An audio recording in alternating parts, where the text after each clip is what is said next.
Hi creators, it's Claire from Springworth and this is my finished Goldwork brooch ready for presentation in the box frame. How awesome does that look?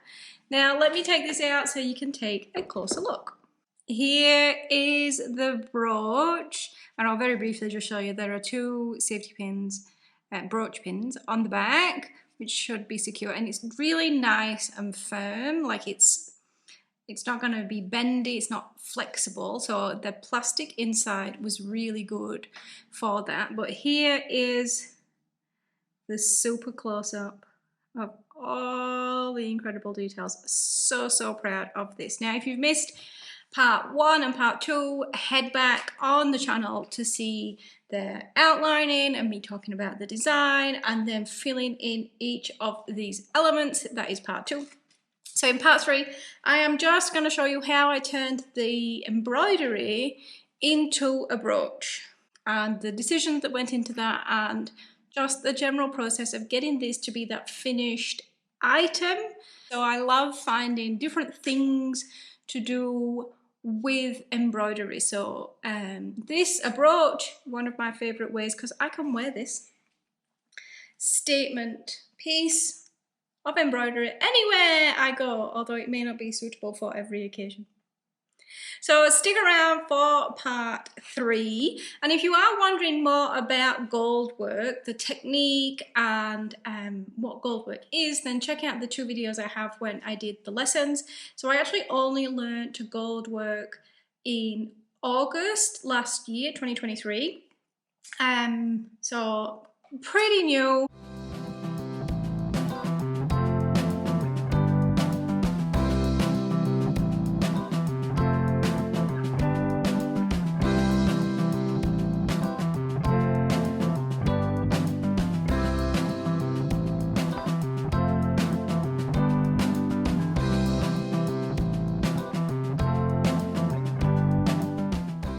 Just open up the seams on the backing fabric because it doesn't need to be sewn like that anymore, to give me as much room as possible to work with this, because it is pretty close to the edge, and I probably will take this line of stitching out as well.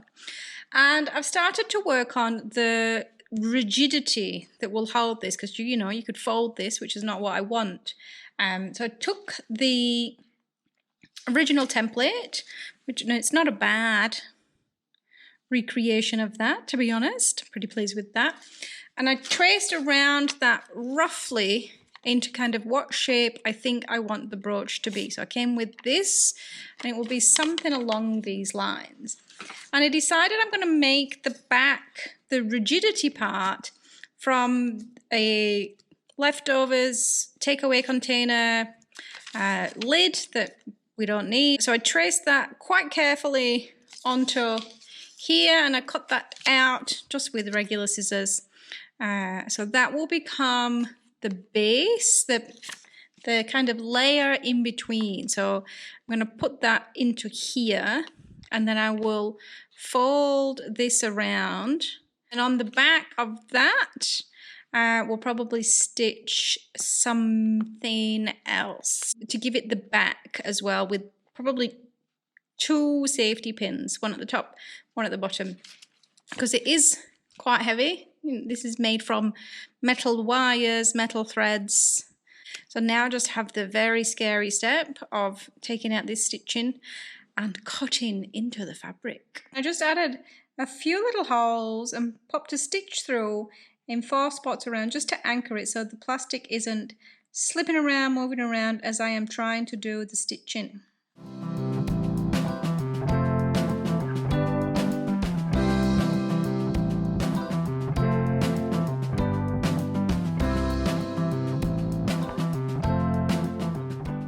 Time to do something scary, because I think I'm going to cut away some of this excess fabric. This is the first step that there's no coming back from, so fingers crossed.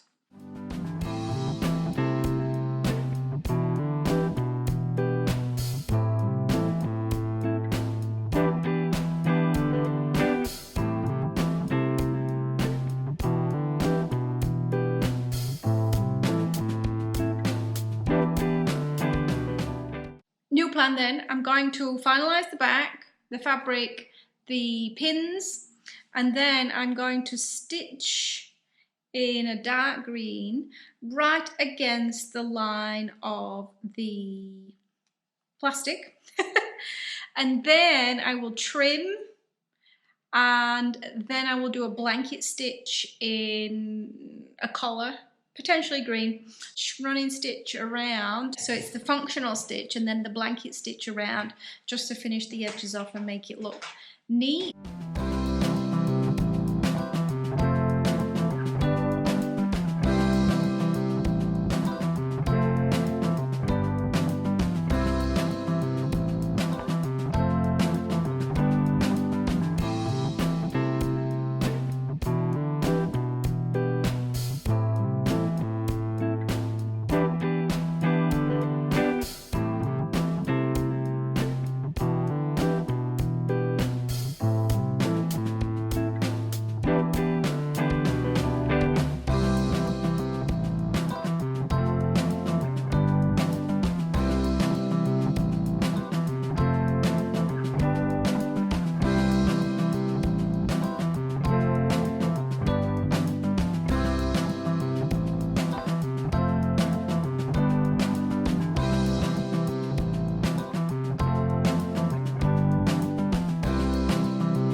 I've just finished putting that running stitch around, so I did every other stitch and then went around a second time just filling in the gaps, and I'm now ready to trim these two front and back and then put a blanket stitch on so you can't see things like that little flash of bright green in here.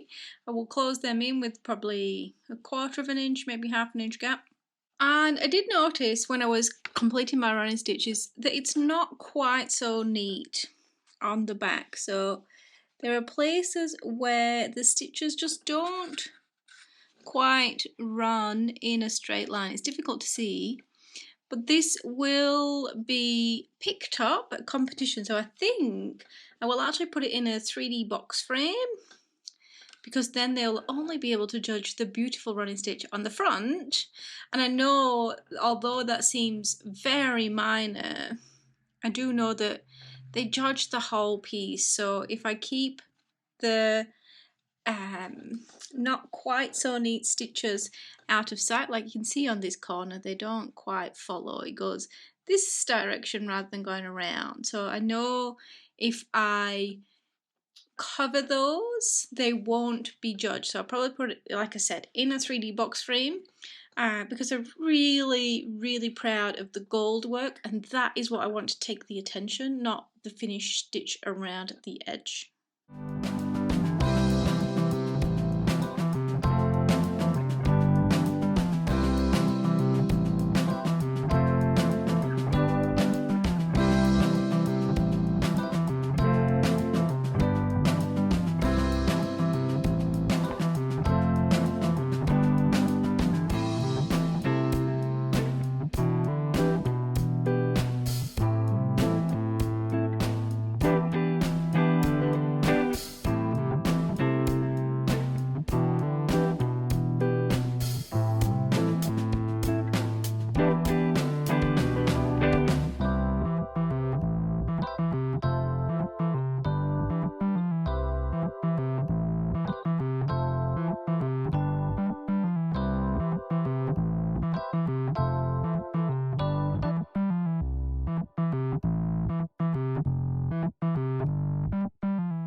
I'll just give you one last close-up before I finalize this and put it in the frame ready for competition.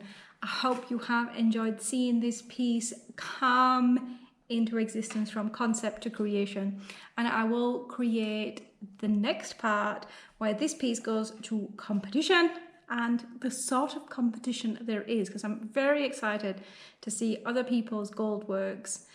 It was the craft of choice for this year, so lots of learners, and I am a little bit competitive, so you'll have to stick around to see how we go at competition.